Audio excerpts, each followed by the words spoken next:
Sebuah lembaga atau organisasi merupakan tempat di mana kegiatan administrasi terus terjadi setiap harinya.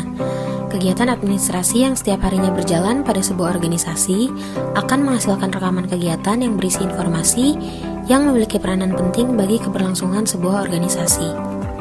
Membuat dan menerima surat merupakan salah satu kegiatan administrasi yang terjadi setiap harinya di sebuah organisasi. Surat masuk adalah semua jenis surat yang diterima dari organisasi lain maupun perseorangan, sedangkan surat keluar adalah surat yang dibuat oleh suatu organisasi yang ditujukan untuk pihak eksternal maupun pihak internal organisasi. Surat masuk, surat keluar, dan berbagai kumpulan dokumen lain yang ada di sebuah organisasi nantinya akan diolah menjadi arsip aktif. Arsip aktif adalah arsip yang frekuensi penggunaannya tinggi. Arsip aktif ini harus disimpan dengan baik agar tetap terjaga informasinya. Penyimpanan arsip aktif ini juga disebut sebagai pemberkasan. Pemberkasan arsip adalah penempatan naskah ke dalam suatu himpunan yang tersusun secara sistematis dan logis sesuai dengan konteks kegiatannya, sehingga menjadi satu berkas karena memiliki hubungan informasi, kesamaan jenis, atau kesamaan masalah dari suatu unit kerja. Berikut merupakan tutorial pemberkasan arsip aktif. Simak video kami ya. Untuk melakukan pemberkasan arsip, sarana dan prasarana yang diperlukan adalah filing kabinet, sekat atau guide arsip, map gantung, dan laptop. Langkah pertama yang dilakukan adalah pemeriksaan arsip. Pemeriksaan merupakan hal yang penting untuk dilakukan. Kegiatan ini dilaksanakan untuk memastikan arsip dalam kondisi yang baik, yaitu utuh, lengkap, dan autentik.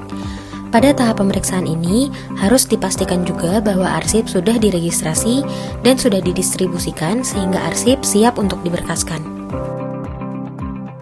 Selanjutnya adalah penentuan indeks yang dilaksanakan dengan membaca informasi yang ada di dalam arsip untuk menentukan kata tangkap yang mewakili keseluruhan isi berkas yang ada di dalam arsip. Contohnya, arsip yang setelah dibaca keseluruhan informasinya dapat ditemukan kata tangkapnya yaitu undangan kegiatan FGD atau Focus Group Discussion. Tahapan penentuan klasifikasi dilaksanakan dengan berpedoman pada kode klasifikasi yang dijadikan acuan di masing-masing organisasi. Penentuan kode klasifikasi dilakukan dengan melihat indeks yang sudah ditetapkan pada tahapan sebelumnya. Contohnya, arsip yang berkaitan dengan undangan Focus Group Discussion, maka carilah kode klasifikasi yang berkaitan dengan undangan. Tahapan selanjutnya adalah tahap pelabelan. Pelabelan dilakukan dengan memasukkan label yang berisikan kode klasifikasi dan pokok masalah arsip pada tab map gantung yang tersedia di bagian kanan atas map gantung. Langkah selanjutnya adalah penyusunan daftar arsip. Daftar arsip terdiri dari daftar berkas dan daftar isi berkas.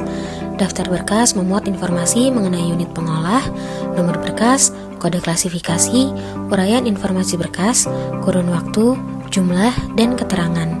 Sedangkan daftar isi berkas memuat informasi mengenai nomor berkas, nomor item arsip, kode klasifikasi, uraian informasi arsip, tanggal, jumlah, dan keterangan. Langkah terakhir adalah pemberkasan arsip aktif. Pemberkasan arsip aktif dimulai dengan menuliskan kode klasifikasi pada tab sekat atau guide arsip dan menyimpan arsip ke dalam map gantung yang sudah diberi label. Urutan penyusunan sekat dan map gantung ke dalam filing kabinet dimulai dari sekat primer, sekat sekunder, sekat tersier, dan diakhiri dengan map gantung. Pemberkasan dimulai dari laci teratas pada filing kabinet.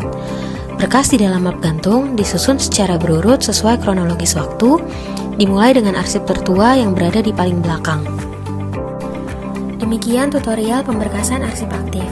Ayo lakukan pemberkasan arsip aktif untuk menjaga arsip sehingga fisik dan informasi yang ada di dalamnya terjaga dan terpelihara.